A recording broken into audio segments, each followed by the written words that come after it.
Good morning everyone. Previous video lecture में हमने circulatory system के अंडर ब्लड सेल्स के बारे में पढ़ा था। ब्लड सेल के बारे में हमने डिटेल में डिस्कशन कर लिया है। आरबीसीज, डब्ल्यूबीसीज, इन दोनों के बारे में हमने पढ़ा। प्लेटलेट्स के फंक्शन मैंने बताया, जो डिटेल उसकी स्टडी है वो हम ब्लड क्लॉटिंग जब पढ़ेंगे तो उसमें आएगा उसका फंक्शन। ओके, सो आज के वीडियो लेक्चर में सर्कुलेटरी सिस्टम में एक और इम्पॉर्टेंट टॉपिक है, हम पहले भी पढ़ चुके हैं पर इसको एक बार और पढ़ेंगे। ब्लड ग्रुप के बारे में पढ़ना है। Okay, blood groups.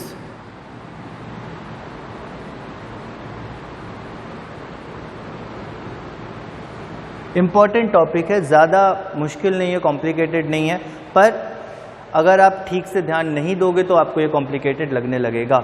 ठीक है, तो आप कंसंट्रेशन अपनी अच्छी बना के रखिए और आज का टॉपिक अच्छे से ध्यान से पढ़ने की कोशिश कीजिए।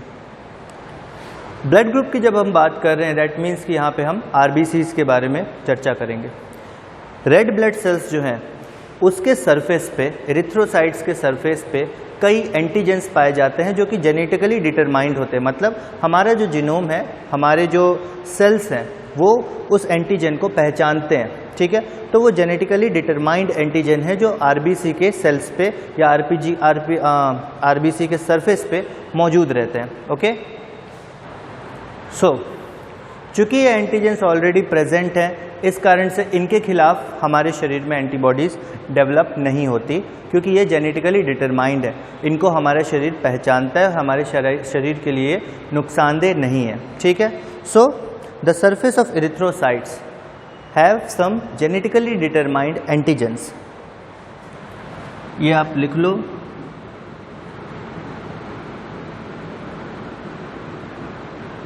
surface of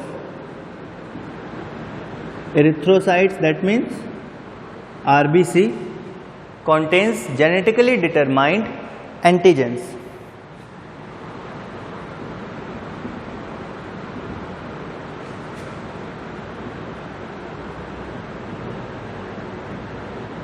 Genetically determined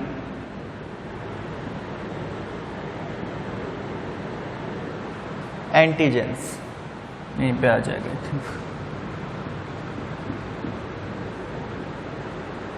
ये जो जेनेटिकली डिटरमाइंड एंटीजेंस है इनको हम एग्लूटिनोजेंस कहते हैं, कॉल्ड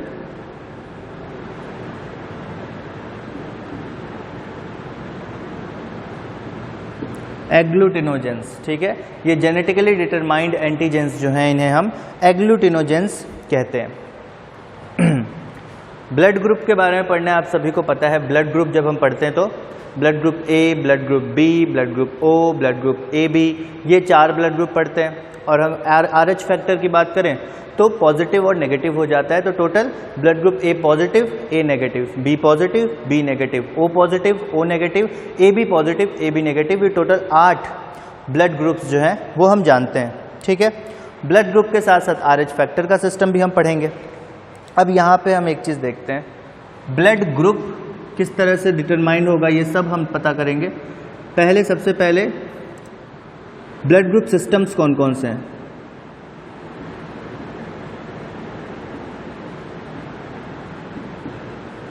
ब्लड ग्रुप सिस्टम्स कौन कौन से हैं ये देखते हैं।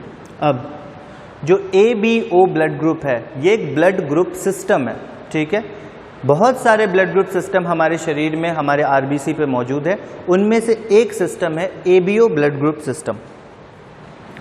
तो ब्लड ग्रुप सिस्टम्स की बात करें तो ABO सिस्टम, ये एक सिस्टम हुआ। दूसरा है RH factor system. RH factor भी एक ब्लड ग्रुप सिस्टम है।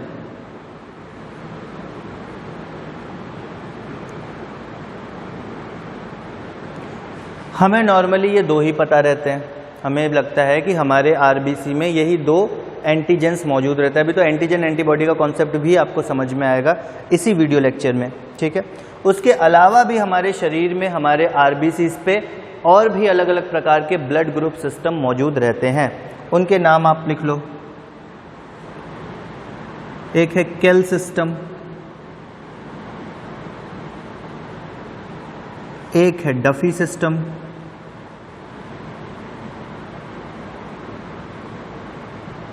केल सिस्टम हो गया, डफी सिस्टम हो गया, MNS सिस्टम है, लेविस सिस्टम है, MNS सिस्टम,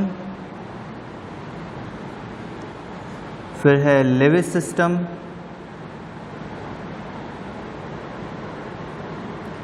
और भी कई प्रकार के ब्लड ग्रुप सिस्टम है, डिएगो है और भी है। एक फाइनली आप लिख लो Diego.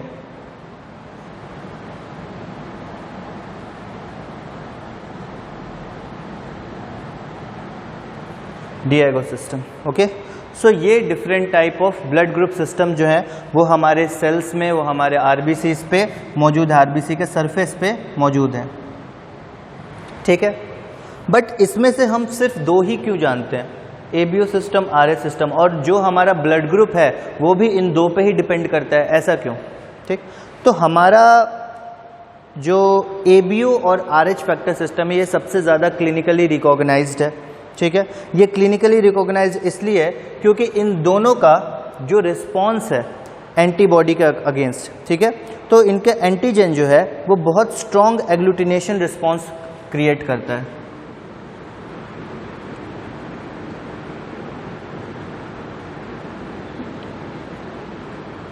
Their antigen produces very strong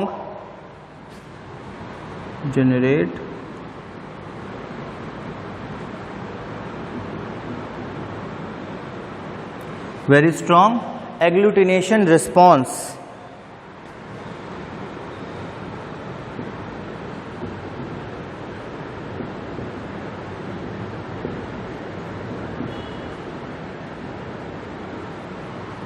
इनका जो दो एंटीजन है, ये एबीओ सिस्टम के एंटीजन और आरएस सिस्टम के एंटीजन, ये काफ़ी ज़्यादा स्ट्रॉन्ग जो रिस्पॉन्स है वो जनरेट करते हैं, ठीक है।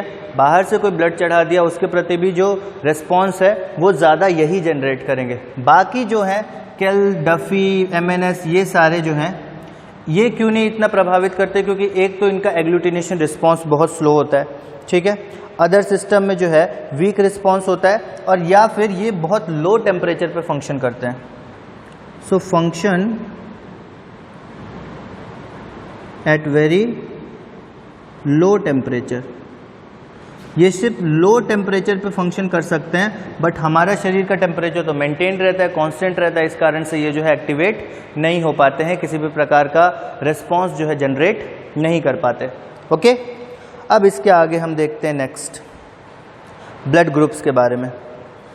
अच्छा, ब्लड प्लाज्मा जो है उसके अंदर एंटीबॉडी मौजूद होता है जिसको अपन एग्लूटेंस बोलते हैं। एक चीज़ अभी ये धीरे धीरे सब कुछ क्लियर होगा, ये एक लिख लो कि blood plasma contains antibody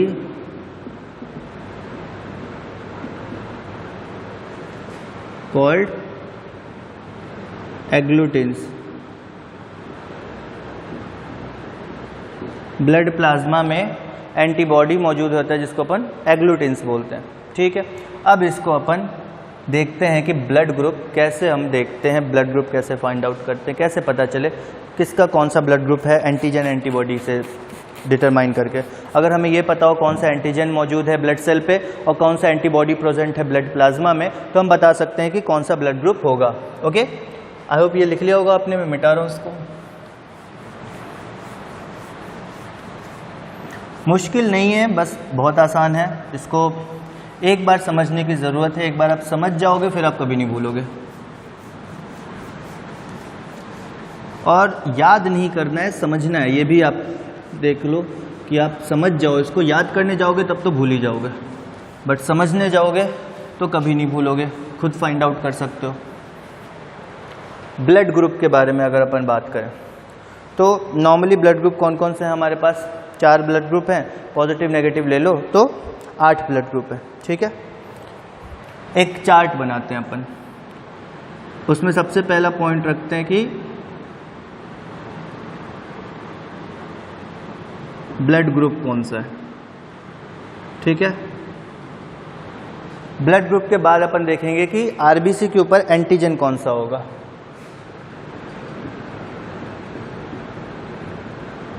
antigen on RBC, ठीक। उसके बाद ब्लड प्लाज्मा में एंटीबॉडी कौन सा होगा?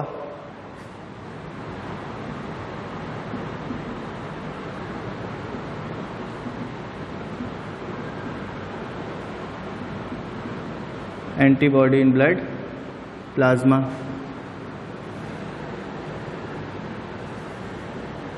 ठीक है। और उसके बाद फाइनली अपन देखेंगे कि इनके डोनर्स ग्रुप कौन कौन से हो सकते हैं, मतलब किस किस से ये ब्लड जो है वो एक्सेप्ट कर सकते हैं या किस किस से ब्लड जो है ये दे सकते हैं। डोनर्स ग्रुप अभी सिर्फ एक्सेप्ट का देखते हैं कि किस किस से ये ब्लड एक्सेप्ट कर सकते हैं। ठीक है, दिख रहा है? तो यहाँ पे blood group, antigen, antibody in blood plasma, donors group. ठीक। इस चार्ट को पढ़ने से पहले एक छोटा सा कॉन्सेप्ट देखो। ये आपका एक ब्लड वेसल है, ठीक है? ये एक ब्लड वेसल है। इस ब्लड वेसल के अंदर आरबीसीज हैं, ये रहे आरबीसीज, ठीक है? ब्लड वेसल के अंदर आरबीसी है। हमने पिछले वीडियो लेक्चर्स में ये पढ़ा था कि ब्लड की कॉम्पोजिशन क्या होती है, ब्लड प्लाज्मा और ब्लड सेल। ठीक है, तो ब्लड सेल तो है, साथ ही साथ ब्लड प्लाज्मा भी होगा। ब्लड प्लाज्मा क्या होता है? लिक्विड होता है। तो ये लिक्विड यहाँ पे भरा हुआ होगा, ये वेसल्स के अंदर लिक्विड बह रहा है और साथ ही साथ ब्लड सेल्स भी बह रहे हैं।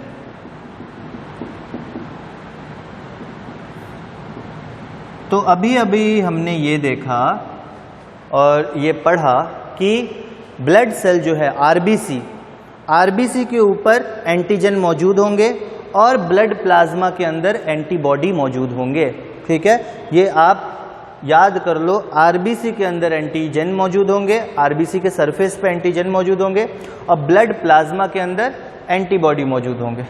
तो यहाँ पे मान लो है एक आरबीसी, ये एक आरबीसी है। ठीक है, इस आरबीसी के ऊपर कुछ एंटीजन मौजूद है। अब एंटीजन कौन कौन से हैं? यहाँ पे मान लो कि एक एंटीजन मौजूद है। ठीक है, इस एंटीजन का नाम क्या है? ये है एंटीजन ए। ठीक, एंटीजन ए जो है यहाँ पे मौजूद है। यहाँ पे एक और एंटीजन मौजूद है, इस एंटीजन का नाम है RH-D। ये कॉन्सेप्ट RH फैक्टर वाला भी अभी हम पढ़ेंगे कि RH फैक्टर क्या होता है। दो एंटीजन मौजूद है, A और RH-D। तो ब्लड ग्रुप क्या होगा? अगर दो एंटीजन मौजूद है, A एंटीजन है और RH-D एंटीजन है, तो ब्लड ग्रुप इस व्यक्ति का क्या होगा?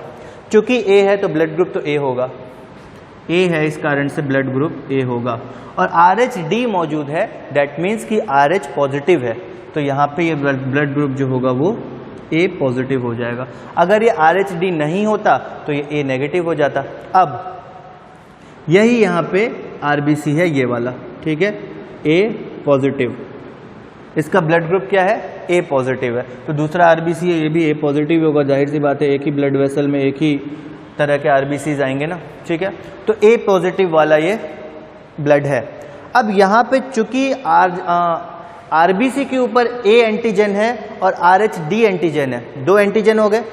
यहाँ पे क्या हो गया? A एंटीजन है और RH-D एंटीजन है जो RBC है उसके ऊपर। तो ब्लड प्लाज्मा में एंटीबॉडी कौन से होंगे? ठीक है, जो एंटीजन होगा उसका अपोजिट एंटीबॉडी होगा। दैट मीन्स कि अगर एंटीजन A है RBC पे तो एंटीबॉडी B होगा प्लाज्मा में। मतलब ये जो प्लाज्मा है इसके अंदर B एंटीबॉडी होगा, ये प्लाज्मा के अंदर B एंटीबॉडी होगा। ऐसा क्यों होगा? क्यों जरूरी है ये? अगर RBC के ऊपर A एंटीजन है तो प्लाज्मा के अंदर B एंटीबॉडी होगा। अगर RBC के ऊपर B एंटीजन है तो प्लाज्मा के अंदर A एंटीबॉडी होगा।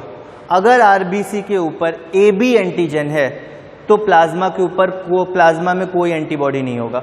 अगर RBC के ऊपर A B एंटीजन दोनों है तो प्लाज्मा के अंदर कोई भी एंटीबॉडी नहीं होगा। और अगर RBC के ऊपर O एंटीजन है तो प्लाज्मा के अंदर दोनों एंटीबॉडी होंगे, A के भी B के भी। अब यहाँ पे कॉन्सेप्ट समझो, आप ध्यान से इसको देखना।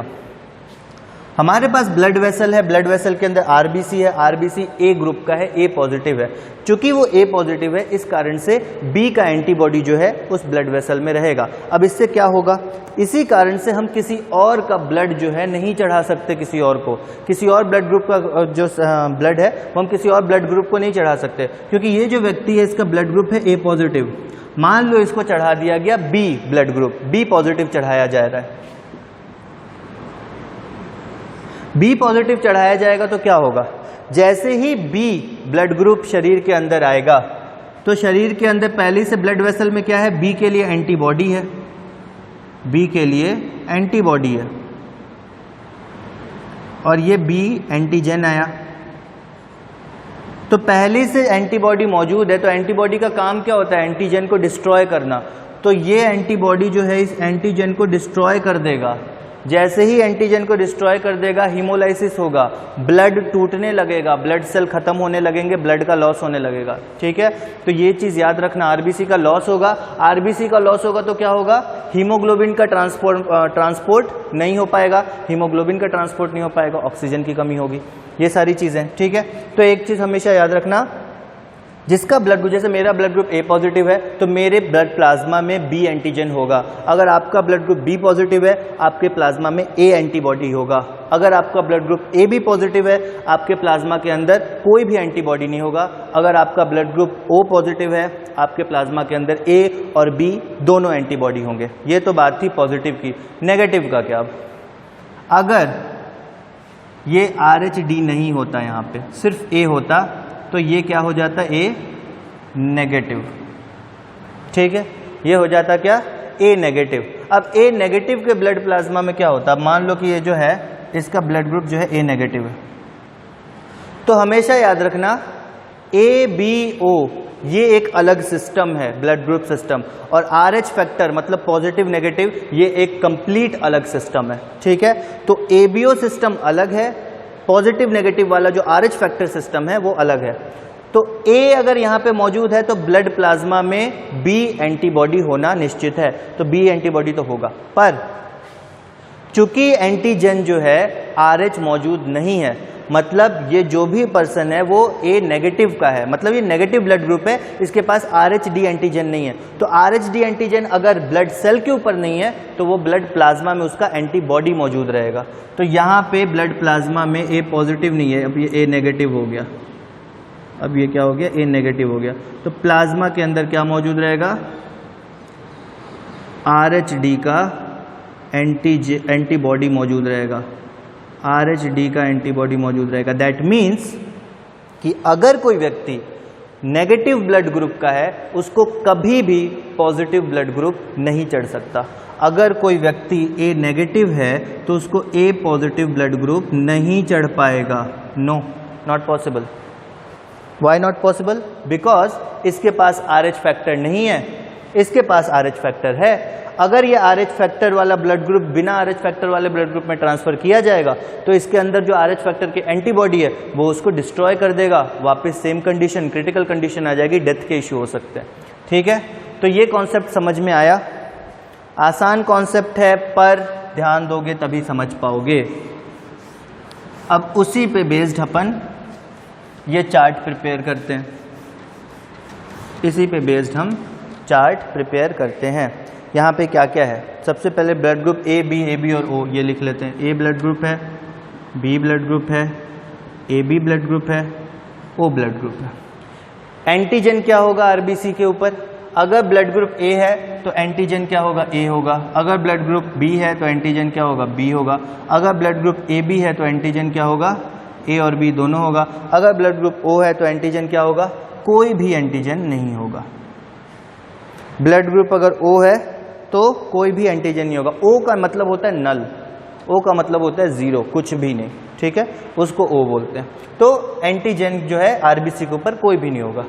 ए होगा तो एंटीजन ए होगा, बी होगा तो एंटीजन बी होगा, ए बी होगा तो एंटीजन ए बी होगा, और ओ होगा तो एंटीजन कोई भी नहीं होगा आरबीसी के ऊपर। एंटीबॉडी कौन सा होगा, अगर ब्लड ग्रुप ए है तो एंटीबॉडी बी होगा, ठीक अपोजिट। ब्लड ग्रुप बी है एंटीबॉडी ए होगा। ब्लड ग्रुप ए बी दोनों है तो एंटीबॉडी कोई भी नहीं होगा। और ब्लड ग्रुप ओ है, कोई भी एंटीजन नहीं है तो दोनों के लिए एंटीबॉडी होगा। ए और बी दोनों होगा, ठीक है, ये याद रखना। सो यहाँ पे एंटीबॉडी इसको इस तरह से लिखो, एंटी बी, एंटी ए, अब यहाँ तो कुछ है ही नहीं, और यहाँ पे एंटी ए बी, ठीक है। इस तरह से होगा एंटीबॉडी इन ब्लड प्लाज्मा। जो भी ब्लड ग्रुप रहेगा या जो भी एंटीजन आरबीसी पे रहेगा उसका ठीक अपोजिट एंटीबॉडी ब्लड प्लाज्मा में रहेगा। डोनर्स ग्रुप, कौन कौन से ब्लड ग्रुप वाले हैं जो इनको डोनेट कर सकते हैं? तो ए वालों को कौन कौन ब्लड दे सकता है? ए दे सकता है और उनको ओ ब्लड दे सकता है। बी वालों को कौन कौन दे सकता है? बी दे सकता है और उनको फिर भी ओ दे सकता है। यूनिवर्सल डोनर है ना ओ, ठीक है, तो वो दे सकता है। ए बी वालों को कौन दे सकता है? ए बी वालों को ए बी वाले भी दे सकते हैं, ए वाले दे सकते हैं, बी वाले भी दे सकते हैं, ओ वाले भी दे सकते हैं। ए बी वाले भी दे सकते हैं, ए भी दे सकता है, बी भी दे सकता है, ओ भी दे सकता है। और ओ ब्लड ग्रुप वालों को कौन दे सकता है? सिर्फ ओ दे सकता है। ये तो था सिंपल कॉन्सेप्ट जो कि आप बचपन से पढ़ते हुए आ रहे हो, ठीक। अब इसमें थोड़ी सी कॉम्प्लेक्सिटी है। यहाँ पे हमने सिर्फ ए बी ये कर लिया, अभी तक हमने यहाँ पे पॉजिटिव नेगेटिव वाला कॉन्सेप्ट नहीं डाला।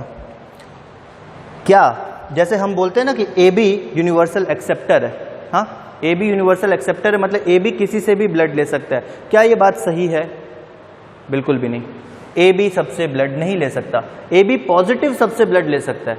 अगर हम बात करें कि यूनिवर्सल एक्सेप्टर और यूनिवर्सल डोनर की, तो ए बी पॉजिटिव जो है, ए बी पॉजिटिव ये है यूनिवर्सल एक्सेप्टर, ना कि ए बी है। ए बी अगर नेगेटिव हो गया तो यूनिवर्सल एक्सेप्टर नहीं रहेगा। अगर ए बी नेगेटिव है तो ए बी नेगेटिव दुनिया के किसी भी पॉजिटिव व्यक्ति से या दुनिया के किसी भी पॉजिटिव ब्लड ग्रुप वाले व्यक्ति से ब्लड नहीं ले सकता। ए बी नेगेटिव वालों को पॉजिटिव ब्लड ग्रुप नहीं चढ़ सकता, ठीक है। वही बात करते हैं यूनिवर्सल डोनर की, ओ की। क्या ओ पॉजिटिव यूनिवर्सल डोनर है? बिल्कुल भी नहीं।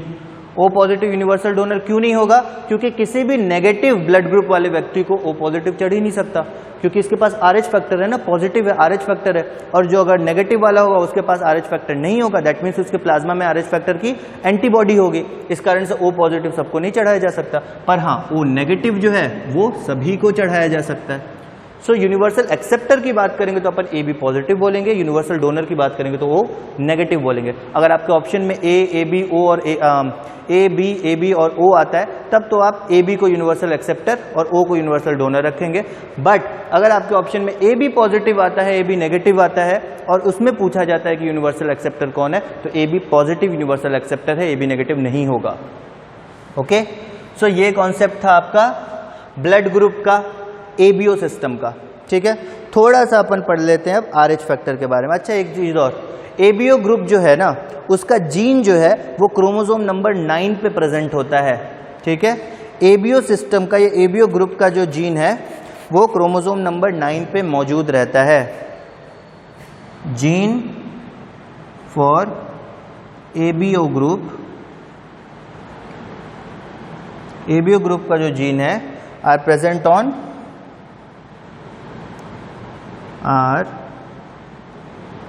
On chromosome number 9। Chromosome number 9 पे एबीओ ग्रुप का जो जीन है वो मौजूद रहता है, ठीक है। इतना लिख लिया आई होप आप लोगों ने। आगे बढ़ते हैं अपन।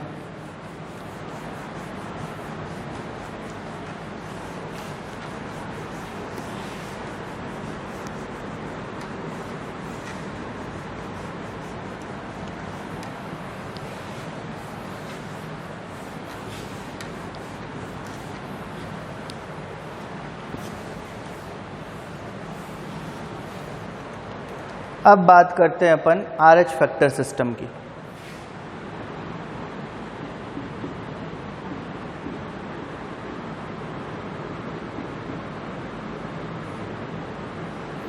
आरएच फैक्टर सिस्टम में टोटल 5 एंटीजन पाए जाते हैं, ठीक है। एंटीजन डी, एंटीजन सी, एंटीजन स्मॉल सी, एंटीजन ई और एंटीजन स्मॉल ई।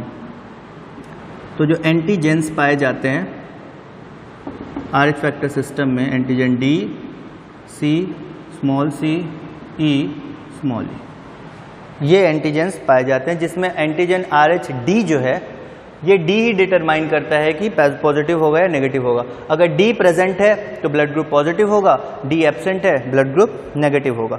ठीक है, so if RH D is present, then blood group is positive, then RH positive होगा। RH पॉजिटिव मतलब A positive, B positive, O positive and AB positive. ये blood group में से कोई एक आएगा अगर RH D प्रेजेंट है। If RH D is absent, then RH negative, that means A negative, B negative, O negative and AB negative, ये blood groups रहेंगे।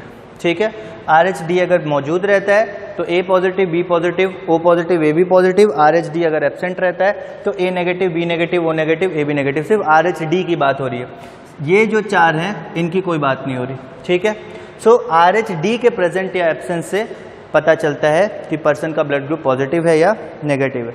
ठीक है, उसके बाद अगर किसी का ब्लड ग्रुप नेगेटिव है, अगर किसी का ब्लड ग्रुप नेगेटिव है, दैट मीन्स कि उसके अंदर RH एंटीजन नहीं मौजूद है। उसका मतलब है कि उसके ब्लड प्लाज्मा में RH का एंटीबॉडी मौजूद होना चाहिए, पर नॉर्मली लोगों के शरीर में RH एंटीबॉडी नहीं प्रेजेंट होता।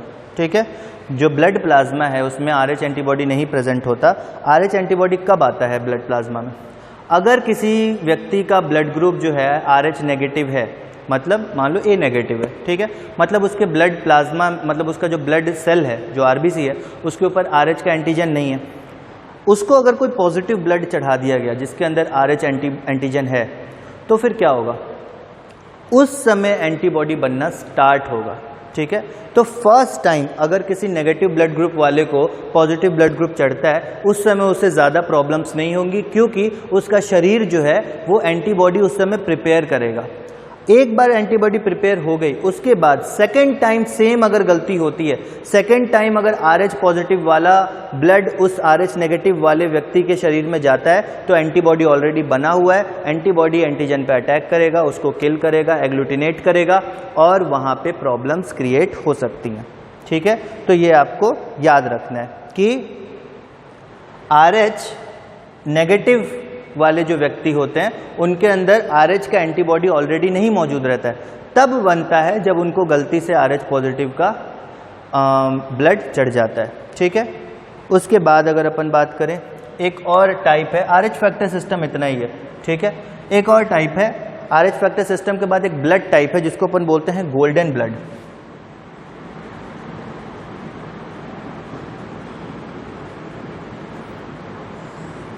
Golden blood. अब ये गोल्डन ब्लड क्या होता है? गोल्डन ब्लड एक तो one of the rarest blood type है। This is one of the rarest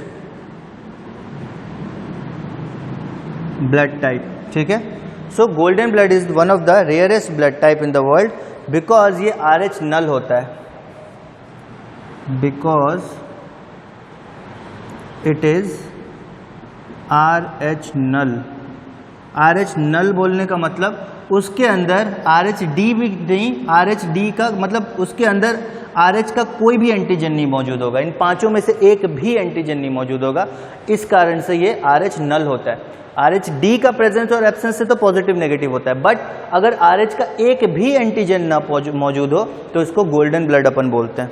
ठीक है, उसके बाद इसमें किसी भी प्रकार का RH एंटीजन नहीं मौजूद रहता। ऑल RH एंटीजेंस, कौन सा? D are absent. सारे RH एंटीजन, RH के जितने भी एंटीजन हैं वो सब के सब एब्सेंट रहेंगे, तब जाके जो ब्लड है वो गोल्डन ब्लड कहलाएगा। ठीक है, अब उसके आगे बात करते हैं final topic, that is Bombay phenotype. Bombay phenotype एक और ब्लड ग्रुप है, ब्लड टाइप है। बॉम्बे फेनोटाइप। अभी बॉम्बे फेनोटाइप क्या है, ठीक है, बहुत रेयर ब्लड ग्रुप है, ठीक है। अब इसके पास क्या होता है, इस टाइप के जो व्यक्ति होते हैं जिनका ब्लड ग्रुप बॉम्बे फेनोटाइप कहलाता है, उनके अंदर H एंटीजन मौजूद नहीं रहता, ठीक है। क्या होता है अब यहाँ देखो,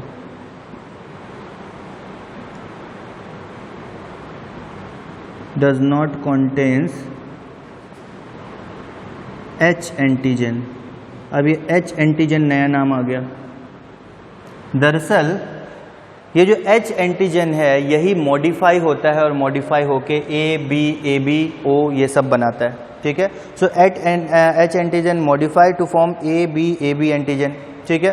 सो ये सारे सॉरी O नहीं बनाता, A B और AB। सो H एंटीजन जब मॉडिफाई होता है, H antigen modifies to form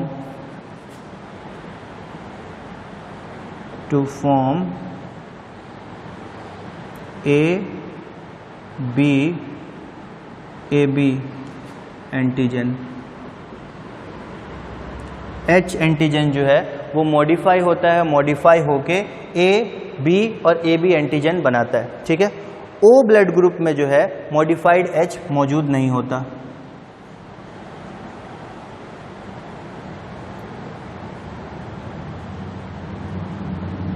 O blood group does not contain modified H। Modified H antigen जो है O में नॉर्मली प्रेजेंट नहीं रहता है। अब यहाँ पे क्या है, इस चीज़ को आप समझो थोड़ा कि antigen A, antigen B, antigen AB, ठीक है, इसके लिए H एंटीजन ज़रूरी है। यहाँ पे H एंटीजन है। अब ये H एंटीजन क्या कर रहा है, ये H एंटीजन अपने आप को मॉडिफाई कर रहा है, रूपांतरित कर रहा है, तो H एंटीजन से ही A एंटीजन बनेगा मॉडिफिकेशन के बाद, ठीक है। H एंटीजन से A बनेगा, H एंटीजन के मॉडिफिकेशन से ही B बनेगा और H एंटीजन के मॉडिफिकेशन से ही AB बनेगा, ठीक है। तो H एंटीजन चेंज होता रहता है, H एंटीजन A भी बनाता है, H एंटीजन B भी बनाता है, H एंटीजन AB भी बनाता है। जब ये H एंटीजन ही प्रेजेंट नहीं रहेगा तो ना A होगा, ना B होगा, ना AB होगा, कोई नहीं होगा, ठीक है। So absence of H antigen leads to the blood group Bombay phenotype. Bombay phenotype इसलिए बोलते हैं बिकॉज इसका पहला केस दुनिया में बॉम्बे में देखा गया था, मुंबई में देखा गया था, ठीक है। सो H एंटीजन का एब्सेंस जब होता है उसको हम बॉम्बे फेनोटाइप बोलते हैं। O ब्लड ग्रुप की अगर अपन बात करें तो O ब्लड ग्रुप में मॉडिफाइड H नहीं पाया जाता, इसलिए वो O होता है। अगर मॉडिफाई हो जाता तब तो वो A होता, AB होता या B होता। H एंटीजन पाया जाता है पर वो मॉडिफाइड नहीं पाया जाता O ब्लड ग्रुप में, ओके। सो ये बात आपको याद रखनी है कि बॉम्बे फेनोटाइप की बात हो रही है, दैट मीन्स उसके पास H एंटीजन है ही नहीं। O ब्लड ग्रुप की बात हो रही है तो उसके पास मॉडिफाइड H नहीं है, H एंटीजन है पर उसका मॉडिफिकेशन नहीं हुआ है। अगर मॉडिफिकेशन हो जाएगा तो वो A, B या AB में कन्वर्ट हो जाएगा, बट वो नॉन मॉडिफाइड है, अनमॉडिफाइड है, इसलिए वो सिर्फ H है, तो वो O ब्लड ग्रुप क्या कहते हैं, कहलाएगा। ये था आपका पूरा blood group system. Approx 30 type के ब्लड ग्रुप सिस्टम्स होते हैं हमारे बॉडी में, बट उनको नहीं पढ़ना। ये सारे ABO सिस्टम और RS सिस्टम, ये दो सबसे इंपॉर्टेंट सिस्टम है, इसके बारे में हमने डिस्कस कर लिया। आई होप आपको समझ में आ गया होगा। अच्छे से इस वीडियो को देखना, नोट डाउन करना। अगर एक बार में ना समझ में आया तो आप 2 बार देखो, बट अगर आप कंसंट्रेट होकर देखोगे तो आपको ऑब्वियसली समझ में आ जाएगा। ज़्यादा कॉम्प्लिकेटेड है नहीं, आसान सा टॉपिक है, बट ये थोड़ा सा आपको याद रखना है कि एंटीजन जो है वो RBC पे मौजूद रहता है और एंटीबॉडी जो है वो ब्लड प्लाज्मा में मौजूद रहता है, और जो भी एंटीजन RBC पे मौजूद रहेगा उसका ठीक अपोजिट एंटीबॉडी ब्लड प्लाज्मा में मौजूद होगा, ठीक है। इतना आपको याद रखना है। सो आज का वीडियो लेक्चर हम यहाँ पे ख़त्म करते हैं। ब्लड ग्रुप सिस्टम के बारे में हमने पूरा पढ़ लिया। अपने जो सर्कुलेटरी सिस्टम का प्रोसेस है उसको हम आगे बढ़ाएंगे, पूरा प्रोसेस पढ़ेंगे। हार्ट के बारे में भी पढ़ना है और कौन कौन से ब्लड सर्कुलेशन में स्टेप्स आते हैं, ये सारी चीज़ें हमें पढ़नी है। सो आने वाले वीडियो लेक्चर्स में उसको हम डिटेल में डिस्कस करेंगे। तब तक के लिए आप हमारे वीडियोज़ कंटिन्यूस देखते रहिए, उसको नोट डाउन करते रहिए, अपनी पढ़ाई को कंटिन्यू रखिए। Thank you very much.